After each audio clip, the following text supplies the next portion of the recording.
septembre, jour J-3, la campagne agricole 2023-2024 est prometteuse dans plusieurs grands bassins de production céréalière et cotonnière du Mali.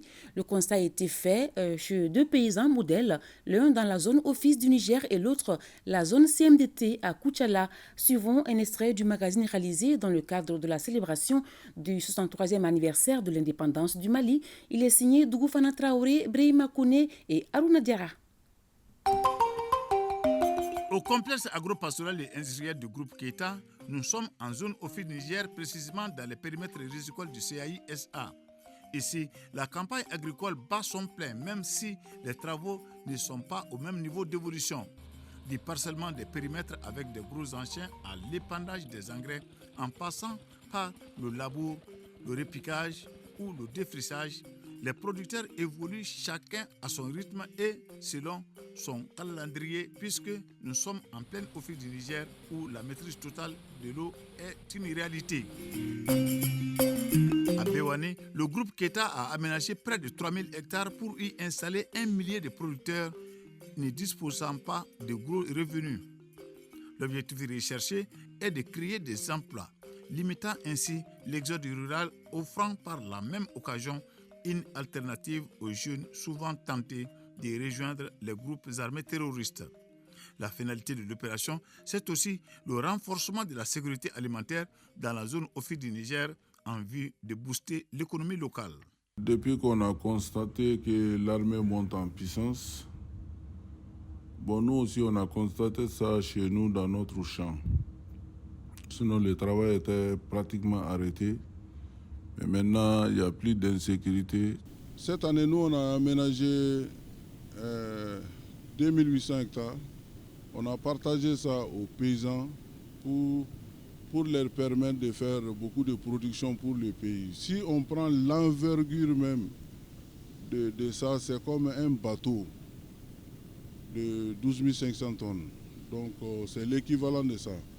Donc, chaque année, si on peut produire beaucoup de hectares, ça va nous permettre d'assurer notre souveraineté alimentaire, comme on le dit. Les producteurs installés sur ces terres se disent aujourd'hui très satisfaits. Ce projet est une aubaine pour plusieurs raisons. D'abord, avant le CAI-SA, nos épouses et nos enfants n'avaient aucune source de revenus. Avec son avènement, maintenant, chacun y trouve son compte.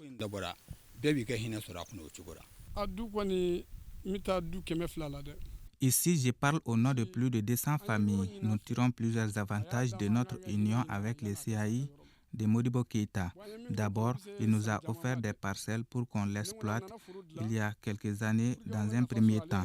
Cette année, il nous a informé qu'il voulait aménager plusieurs périmètres au profit de tous. Ces aménagements vont nous permettre de remplir nos greniers, éviter l'exode rural et favoriser le jardinage des femmes. Au complexe agro-pastoral et industriel du CAI-SA, aucun détail n'est négligé dans le but d'augmenter le rendement et la productivité des champs.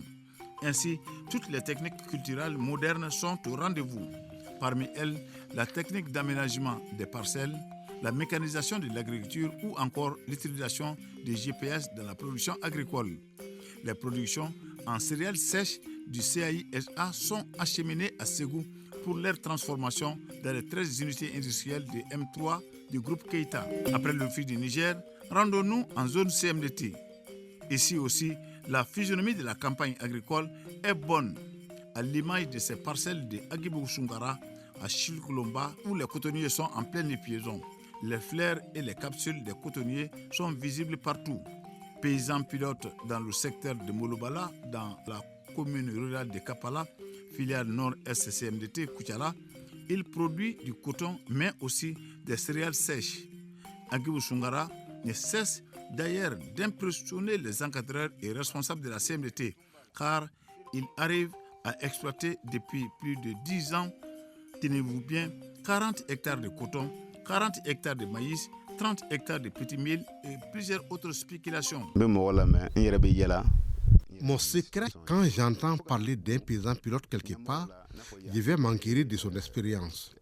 C'est ainsi que j'ai connu certains responsables de la CMDT qui m'ont aussi prodigué beaucoup de conseils. C'est grâce à la recherche de la CMDT que la culture du coton a été sauvée in extremis cette année. Je remercie la CMDT qui travaille pour nous. Je peux témoigner que le prix du sac d'engrais de la CMDT est le plus bas de la sous-région. Je salue le président de la transition, le PDG de la CMDT et ses collaborateurs. Les témoignages recueillis sur place le prouvent à suffisance. Ces paysans, pas comme les autres, est considéré comme un exemple en la matière. Agib Sunkara, il est paysan pilote parce que c'est quelqu'un, il écoute les conseils donnés par la CMDT ainsi qu'il fait la pratique normalement. Il suit toutes les itinéraires pratiques donnés par la CMDT. Même s'il évolue dans des conditions différentes, le CAI du groupe Keita et les parcelles de Agib Sungara constituent des champs-écoles susceptibles d'être dupliqués partout au Mali. Voilà.